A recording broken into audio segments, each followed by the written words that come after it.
So how does the former Countdown star feel about having completed her sixth decade?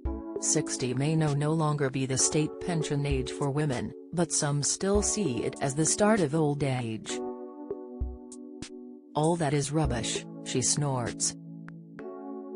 Spiritual age and biological age are far more important than chronological age. So what is her spiritual age? I'd go with 37, and an immature 37 at that. "I'm not going to tell you my biological age," she has done a metabolic test, she reveals, but it's gone down quite a lot this year. Carol won't let on exactly how she has de-aged herself. A book is in the works, apparently, but does insist she's quite healthy.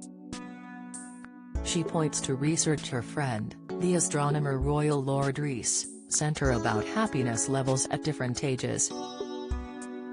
"It's high in your 20s, and as you head towards your late 20s and into your 30s, it declines rapidly. Then as soon as you get to 60 it goes off the chart again," she says. "Generally, people my age are comfy in their own skin, particularly women who are less bridled by society telling us where or what we should be." She points to her own mother, Jean Davis, who died aged 89 4 years ago. "When my mother was my age, she was very worried about what people thought," Carol explains. "I don't care and I never have. I don't give a monkeys about what anybody other than my friends think about me. When I was 39 and wore a short dress to the BAFTAs, it was on the front page of every newspaper the next day. The BBC did a whole Kilroy show about it. Should a woman aged 39 wear a dress above the knee? The audience was split. Half of them believed you should grow old gracefully. But what does that really mean? It's a misogynistic language that keeps women in their place. Growing old gracefully means, stay quiet, you've had your time. In your 30s and 40s your whole life is centered around the children, every decision you make. Fundamentally they come first. I think it's hard work. Obviously you love your children, but you also worry about them. Then comes the menopause. Your 50s can trip you up a bit like that," she says. Ah yes, the M word.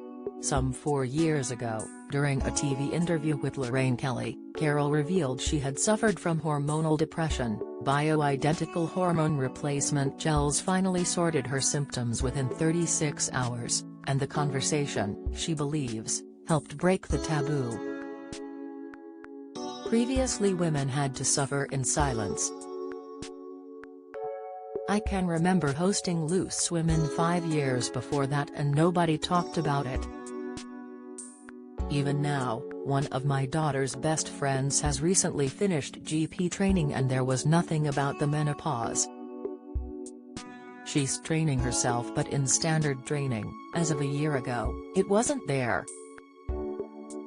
Having been married twice, Carol has no plans for another permanent relationship. "Since I hit 50, I've never wanted to settle down. I was quite happy being a single parent by then.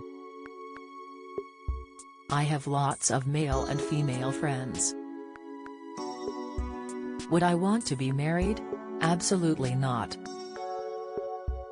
I was very happily married for 10 years and then we suddenly weren't happily married so we divorced." What is happening where you live? Find out by adding your postcode or visit in your area. My belief is we're only here once, so that gives me a zest for living. I am alive and energetic to the point of annoyance.